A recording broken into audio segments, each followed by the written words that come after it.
Welcome back, everybody, to the Bucs Planet Podcast. I am your host, Will Neely, and what a week it has been.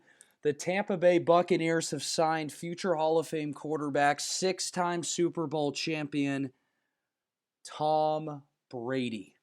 Unbelievable. I never thought I would be making a podcast about how the Tampa Bay Buccaneers have acquired Tom Brady. Tom freaking Brady. I mean, it's unbelievable. Six-time Super Bowl champion. This is the biggest splash move the Tampa Bay Buccaneers have ever made in the history of the franchise.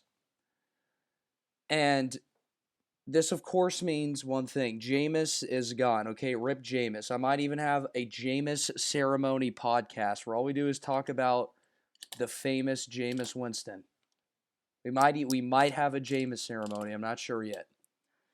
And I know I was supposed to make my my off-season checklist before this news came out, but I went on vacation and then I got sick. Well, I actually got sick, then went on vacation, and I was unable to do so. But now with this news, we're just going to only be talking about Tom Brady, what things need to happen to improve our team with Tom Brady, and the pros and the cons of Tom Brady. I already said in my last video, who did I want back? I wanted Jameis back. Okay? But I don't want to hear anything when I start praising Tom Brady and you guys are going to be like, oh, well, you said you didn't want Tom or you wanted Jameis instead. Okay? I said that, and I still believe that. However, my football team, the Tampa Bay Buccaneers, have decided to go to Tom Brady, and since I'm a fan, I have to support what the team did. So I will now support Tom Brady being on this team because that's the reality. Jameis is not the reality anymore. The reality is Tom Brady is my new quarterback. So I will support him and see what the team can do to improve around him so he can get a Super Bowl before he retires. Now, I've devised a list of the pros and cons of bringing in Tom Brady to this football team. Okay, so I have some pros, I have some cons. We're going to see what it is, if it's a good thing or a bad thing, and then we're going to see what can the team do to be better. So, our first option, we'll talk about why Tom Brady is good, why this was a good signing. Tom Brady is a proven winner in the National Football League, and he's done it his whole career. Now, I understand he had a coach like Bill Belichick, but he has a coach here of Bruce Arians who's worked with Peyton Manning, Carson Palmer, Andrew Luck, Ben Roethlisberger. Those quarterbacks are all pros, and some of them are even Hall of Famers. And Bruce Arians is a very good coach and is a huge reason why Tom Brady decided to come here. And the Arians-Brady combination could be a very deadly combination for the rest of the NFL. I mean, just by signing Brady, our Super Bowl odds went from 50-1 down to 16-1, which ranks fourth right now in the NFL. We have the fourth or fifth best odds to win the Super Bowl right now because of signing one player. That is insane. Tom Brady is associated with winning. He's won 6 Super Bowls. He's been to 8. He could have 8 rings. He lost those 2, but he still went to the Super Bowl 8 times. That is absurd. That's never been done in NFL history. Brady is associated with the dynasty of the New England Patriots, one of the best organizations in the NFL because of him and Belichick. But without Brady, the whole operation wouldn't have even happened. And there was it sounded like an ugly divorce between the Patriots and Tom Brady. He's played there for 20 years, and he has now decided to step away and sign with the Tampa Bay Buccaneers. Him signing with us, in some people's minds, almost guarantees a playoff berth, which hasn't happened in over 7 years, I believe. And to a lot of people, that's like Christmas come early. To people like Mike Evans and Chris Godwin, this is Christmas come early to be getting thrown to by Tom Brady.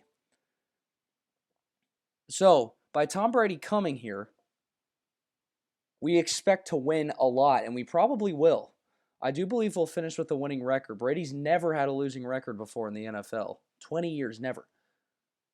Will it be a first time? I don't know. I don't think so. I hope not. And so that's a good thing. Brady wins a lot. And this, now bringing to my second point here. This is a point that a lot of Buck fans that have suffered through many football games over the last 5 years will appreciate. Brady does not turn the ball over very much, unlike his predecessor in the city, famous Jameis Winston. Tom Brady has less interceptions in 10 years than Jameis has in 5 seasons, with more than double the pass attempts. It's insane. Jameis turned the ball over a lot. We got used to it. He would throw us into games, and he would throw us right back out of them. Or the other way around, depending on what kind of game he was having. The Jekyll and Hyde of the NFL. But Tom Brady gives you, if you say he's too old, he's going to get hurt, all these things. The one thing that you know he's going to do is he's not going to turn the ball over 30 times. He's not even going to do it 20 times. He's probably not going to do it 15 times. If he does it more than 10 times, that'll be up there for, career highs. Because Brady doesn't throw picks because he's a good quarterback. He takes care of the football very well.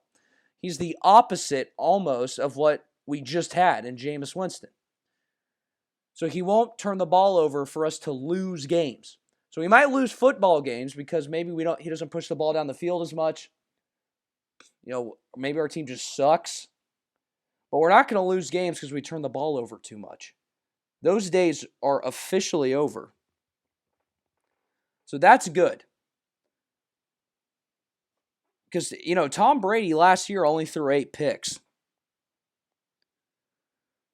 And the most he's ever thrown in a season was 14. And he did that twice, very early in his career, 2002, and again in 2005.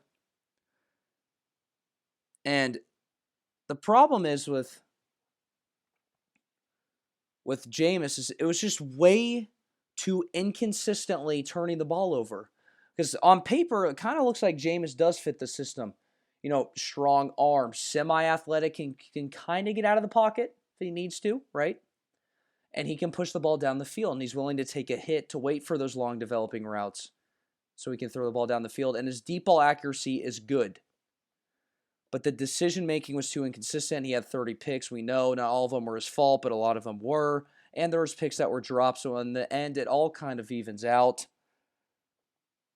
But Tom Brady does not do that. The turnover days are over. He is not a turnover machine. Okay? So that's a good thing. The third reason why Tom Brady is a good addition to the Tampa Bay Buccaneers is it improves the culture that we're trying to build of being a winning football team, a legitimate winning football team. Arians came in here and there was a losing culture associated with players such as Gerald McCoy, who we cut because of that reason. Gerald McCoy was associated with a losing culture. He had been around the block. He shows disinterest in winning. And Arians saw that. He was overpaid, not that productive anymore. We cut him. We also cut some other players like Vernon Hargreaves. An associated loser is what Vernon Hargreaves is. He embraced the whole Tampa Bay losing culture. If it could be summed up and associated with one person, it would be someone like Vernon Hargreaves. A stud in college, a top 15 pick, almost a top 10 pick. We picked him 11th. And he comes here, doesn't work hard, plays absolutely terrible. And then the worst part of it all, he doesn't care about the other two things. He doesn't care that he's a top 15 first-round pick. He doesn't care that he doesn't work hard and plays bad. He is a loser by association. There was a play against the Cardinals. I already made a whole video on it, just on Hargraves, where we cut him because he wasn't hustling to tackle people in the Cardinals game. And that is exactly what you'd think Hargraves is. And I know you're going to say, well, did you see Hargraves work out? Well, how do you know he's not working hard? You can tell that Hargraves isn't working hard by his play on the field. I mean, Hargraves looks lost on every play, and he honestly just seems disinterested in playing football. I mean, it's like he's thinking about what parties he's going to go to that night instead of how am I going to cover Julio Jones? How am I going to cover Michael Thomas? How am I going to cover DJ Moore? I have to face these guys twice a year. And these are some of the top tier NFL wide receivers. And Hargraves cares more about what he's doing off the field, partying. Oh, I'm a first round pick. I'm a big deal. I'm not going to get cut. He cares more about that than he does about his play on the field. And he kind of got his lunch handed to him when we sent him a nice pink slip in the mail saying, "You're cut, buddy." Not for my football team. No, Arians gets in there and he's trying to improve the culture. Arians is an associated winner with a winning culture. Arians is a winner. Todd Bowles is a winner. I know as a head coach he wasn't, but when their whole staff was assembled on the Cardinals, they went to the NFC Championship game. They were a good football team. They know what it takes to win. They know what it takes to have a winning culture. Hargraves does not fit the winning culture, so we cut him. People like Jason Pierre-Paul, when Jason Pierre-Paul signed with us, not this year but the year before, I mean there was reports of him, yelling at players, saying he's never seen a culture like this, not understanding why people don't care about winning. And Jason Pierre-Paul, who was on the Giants, won a Super Bowl with them, was so starstruck by how little anyone cared about winning on the Bucs. And this was a report. This was leaked that he was yelling at players. He was confused why no one wanted to win. And this was reported. Then Arians comes in, shares the same belief because Cutter's a loser too. Our old head coach, Dirk Cutter. He is associated with a losing culture. He has the biggest ego I think I've ever seen. And he also is a loser. So we got rid of him. Now, Arians, like I said, is coming and creating a winning culture. Brady, I cannot think of anyone that fits a more winning culture than Tom Brady, who knows the hard work, the discipline, and the competitive edge it takes to win not one game, but games on top of games. Because one thing the Bucs almost kind of did last season is you win back-to-back games. And historically, that has been very hard for us. We will win a game every now and then. We're not the worst team in the NFL usually. But we just can't win multiple games at a time. It's like, we win, then we look like crap for 3 weeks, then we get our act together and we win again. And then, you finish the game with 5 or 6 wins every season. And that's not good because you ain't going to the playoffs with that. 5-11, 6-10, not good. Tom Brady knows what it's like to win back to back to back to back to back. He finished the regular season undefeated. Is that going to happen again? No. But he did it once. I mean, every year the Patriots go to the playoffs, whether they won their division 12 years in a row, something absurd. Bucs have only won their division, I think, once or twice. Well, I think once. It's crazy. Brady will help fit the winning culture and help establish a winning culture in Tampa. So when he retires, Arians retires, and we have a whole new coaching staff, we will have an associated winning culture that hopefully we can build off of to win a lot more games in the future and be a powerhouse in the NFL for years to come. Another thing that Brady adds to the Bucs that really only Tom Brady could do is we have now the biggest national spotlight in the NFL. I don't know if you guys watch ESPN or NFL Network or any of those deals, but I mean, do they ever talk about the Bucs? Who are they talking about? They're talking about the Cowboys, the Patriots, the Raiders, the Giants, all those teams. The Rams, LA. They'll never, ever talk about the Bucs.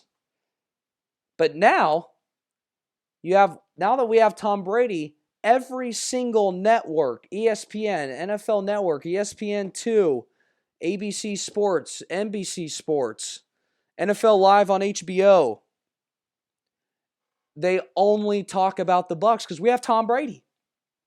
One of the most iconic figures in all of America, not just football, in all of America, really in all of the world, kind of. He is on our football team. I have a friend in France who doesn't follow the NFL at all, and she knows who Tom Brady is. And she goes, everyone here knows who Tom Brady is. It's Tom Brady. And he's on our football team now. He's on the Bucs. This puts us on the map big time, which maybe is why the owners wanted to sign him, because they want to make a little more cash, if you understand what I'm saying. But it's good for us. We want to be on the map.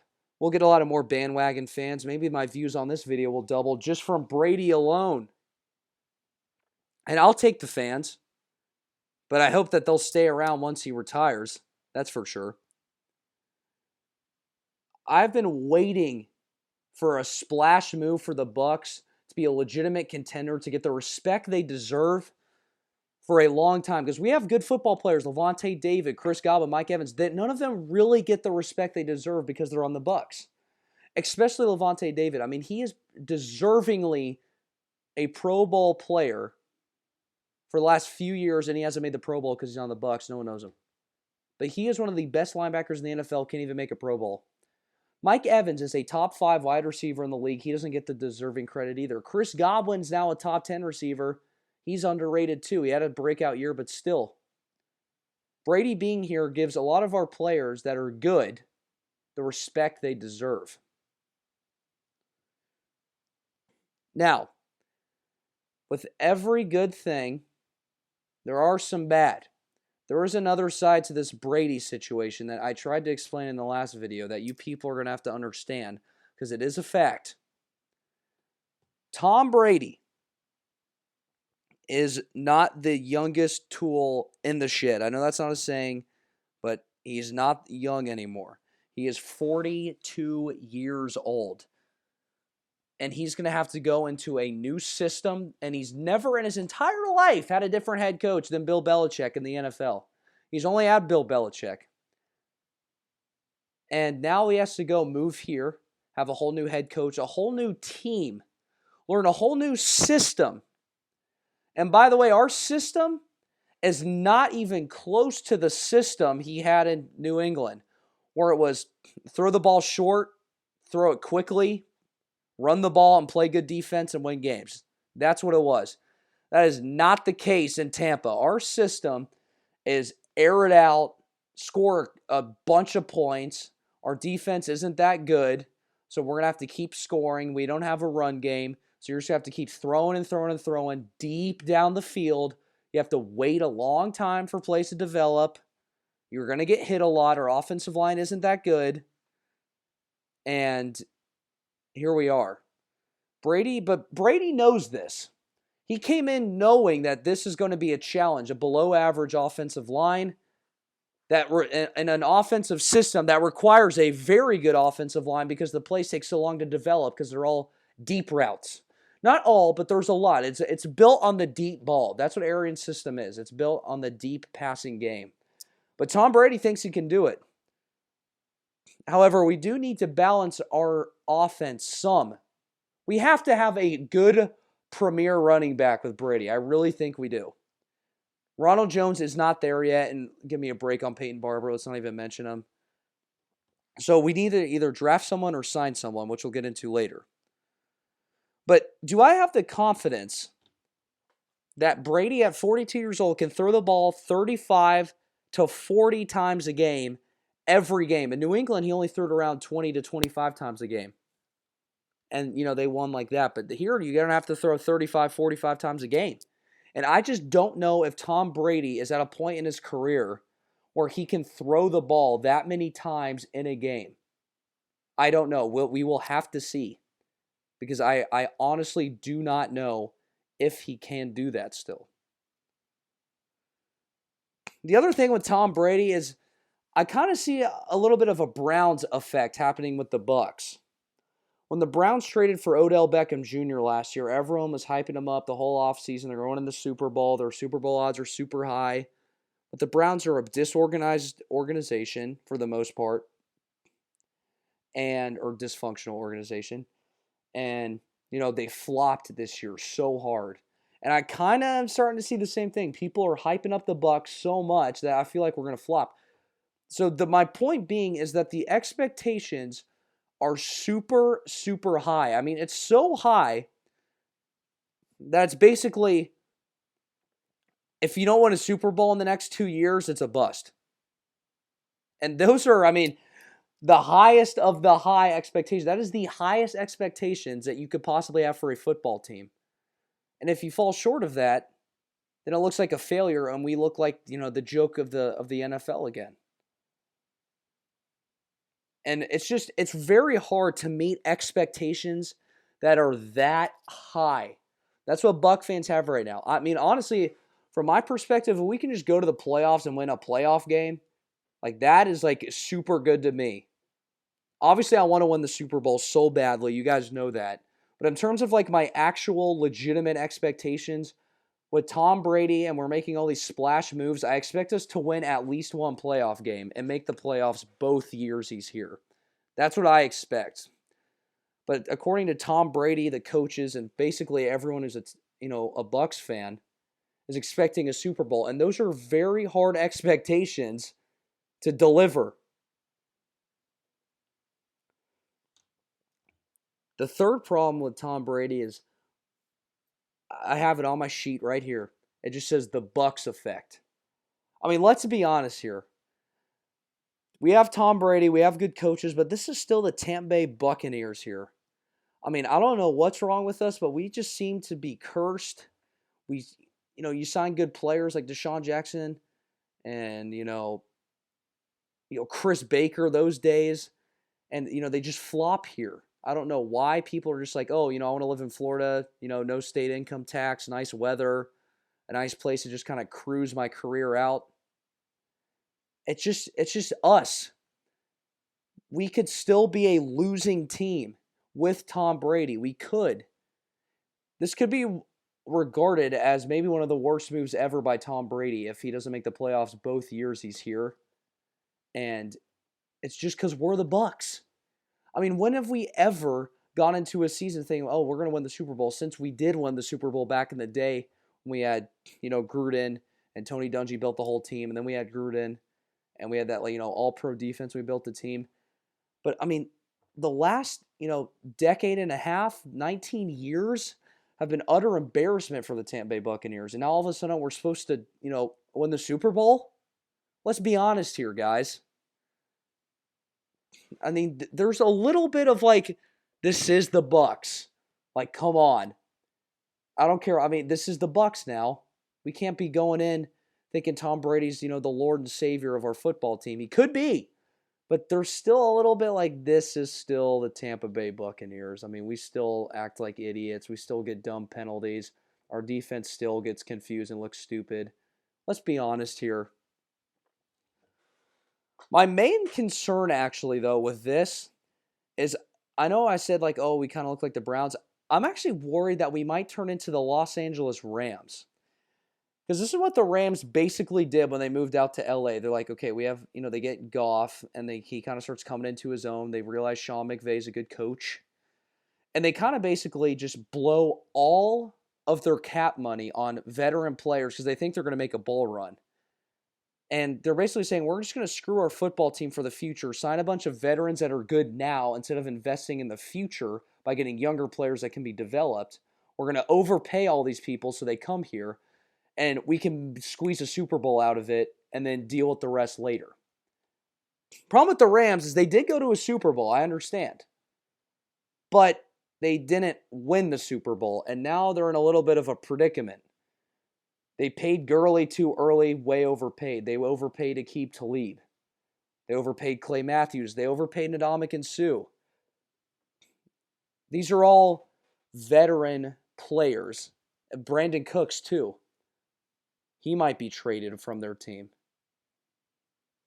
all these players that they have, for the most part, Eric Weddle, they're all veterans, and they paid them a bunch of money to come to LA because they weren't investing in the future. They just wanted to get a bowl run. They wanted to go on a bowl run, and they get into the Super Bowl, but they lost. And now you look at the Rams, and they're trading away all these players because they can't afford them anymore. And they don't have any draft picks because they traded all their draft picks to get these players. And now the Rams look like they're going to be screwed for the next 5 years. And if they won a Super Bowl, it would have been like, hey, that's worth it. We got a Super Bowl out of it. But they didn't even get a Super Bowl out of it. And I kind of am starting to see the same thing with us. Bruce Arians is not getting any younger. He's 67 years old. He's going to retire in a couple years. He wants to squeeze in a Super Bowl. And I know Tom Brady's thinking he's only got 2 years left, and he wants to win another Super Bowl. And now it looks like we're going to be signing a lot of veteran players. There's even been rumors of us, trading first-round draft picks for people like Todd Gurley. This was before he was cut, obviously. But still, obviously we're not going to do that anymore. But something like that. And I kind of see us, if we don't get a Super Bowl out of, because this is going to be a crazy free agency. I'm going to have to be making a ton of videos for this. And we're probably going to get a lot of veteran players. And we might even be trading a lot of draft pick to get veteran players so we can win now instead of investing in the future, because that's what Arians' interest is. That's what Tom Brady's interest is. And that's fine if we actually win a Super Bowl with that. But if we don't, we're going to be back to square one. Tom Brady's going to retire. Arians is going to retire. We're going to have a whole new coaching staff. We're going to have to draft another quarterback. We're not going to have a good team. We're going to have to build around the starting quarterback. We're probably not going to have any good draft picks because Jason Light's not a good general manager. And then we're going to be in the 5th year of the new quarterback's career. We're going to be like, should we keep him? I don't know.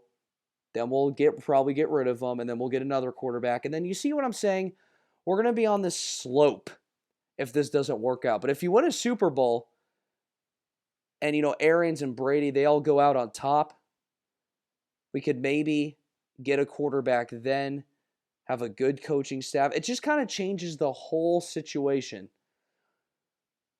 But this is a little bit of a risky move.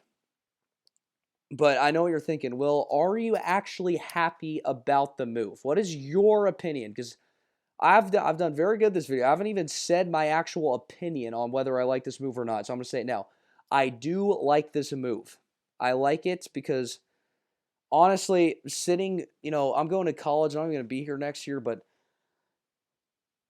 the Bucs have been so bad for so long that I am actually willing to take that risk.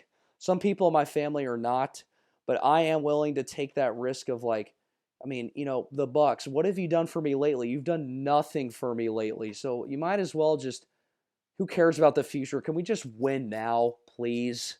We'll deal with the future in the future. Let's just win now. And I will be coming back from Tallahassee to see football games. That is a fact. Not every game like normal, but I will be coming back to see some games. And, hey, guys, we got new uniforms. That's been confirmed since the last time we made a video. And if you haven't seen them yet, they've already been leaked. It looks basically identical to the old Super Bowl jerseys, but we still have our exact same helmet where we have the enlarged logo, which I like. So I like the new uniforms. And I will be probably purchasing a Tom Brady one once the Bucs officially unveil the new uniforms.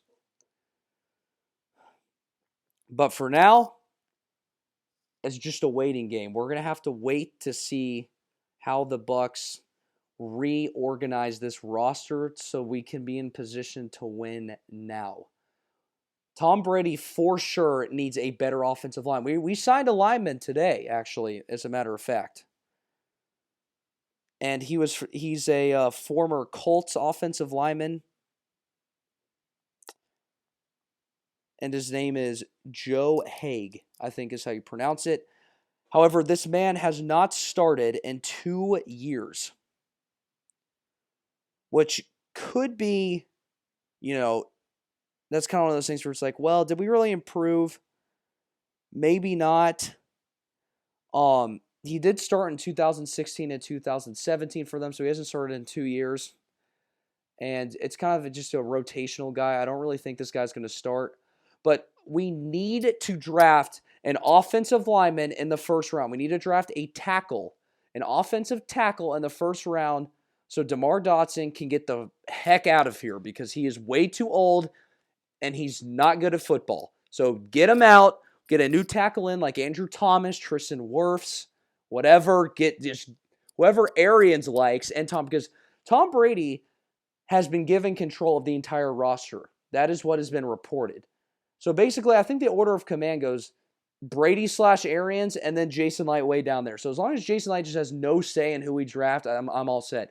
So whoever Tom Brady and Bruce Arians likes as an offensive tackle in the draft when we're picking, that's who I want to bring on my football team. That's who I want the Bucs to bring on and start and relieve DeMar Dotson of his duties and free up about $8 million in cap space while we do it. Or maybe there's a tackle on the free agency market we could sign. But for sure, we need a new tackle, and we need a new guard because, the guy who lines up next to Marpet, well, not next to him, but he's kind of, it used to be Beninock, and this year it wasn't Beninock. I'm blanking on his name right now for some reason.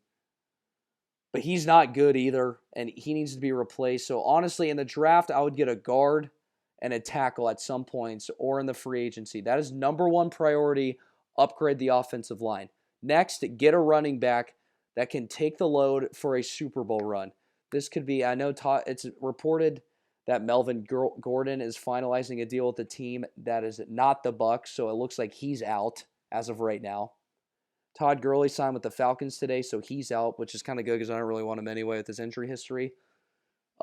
Names to look out for. I'd look out for Devontae Freeman. I think he would be a good fit here. Veteran running back, good running back, kind of a local kid, went to FSU. I think he would fit in. But if you go the draft route, you could look at my favorite running back in the draft is J.K. Dobbins, running back out of Ohio State. I think he is going to be a very good running back in the NFL. So if we wait till the draft, I think we should pick J.K. Dobbins in the second round. If he's available. If he's available, I think we should pick him if we haven't signed a running back already. Then I also think we need some more veteran leadership on in the defensive backfield. And this could be, I know this is not very popular opinion, but Xavier Rhodes, I really think would be a good fit here. I know he's not the greatest. Everyone makes fun of him for getting, toasted and all these things. A lot of it, I do believe, was his defensive system he was in. A lot of the times, him and his other players would get confused in coverages. And I know Mike Zimmer's a great coach defensively, but it just didn't seem like Rhodes was fitting in there anymore. And I think Rhodes could come in here and really be a good veteran leader for our young corners, such as Carlton Davis, Jamel Dean, our safeties, Jordan Whitehead, and the others too. So I think that signing Xavier Rhodes would be good if we could get him for not a super, super, super pricey deal. I originally wanted Byron Jones, but he is now gone. He is signed with a new team. And so honestly, I would be looking at, Xavier Rhodes. Or if there's another corner that becomes, cut because they can't afford him, like maybe trading for Patrick Peterson. I've been a big proponent of that. That would be a big deal. However, you'd probably give up a first-round draft pick to do that, which I am not really willing to do because we really, really need an offensive lineman in that first round. And so that's what I would do. We're trying to, the defensive line, we tagged Shaq Barrett. He's coming back. That's great news. We'll probably negotiate a long-term deal with him, this summer. So that's a thing. We re-signed Jason Pierre-Paul to 2 years. That's great news. We let go of Bo Allen. He signed with the Patriots. He's not that good. I don't care. We're apparently trying to rework. We're trying to, get Sue back again, which I think bringing Sue back would be good. He's not the most dominant player, but he's a solid, stay in your lane, good run tackler, run defender, I guess is what you would say. Because the Bucs did have the number one run defense in the league, which is good. But we just need to get that passing game better, and I think signing a veteran like Xavier Rhodes would be the move that the Bucs should make if we want to make a serious Super Bowl run. And I will be making way more videos over this next couple of weeks because school's shut down. It's all online. Coronavirus takeover.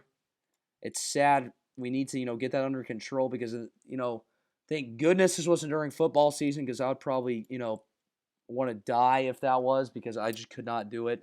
I love football, so we just need this thing to go down and hope that it doesn't affect college or NFL football because that would be bad news for all of us. And yeah, so until I see you guys next time, the Tampa Bay Buccaneers have signed Tom Brady, still unbelievable, and go Bucs.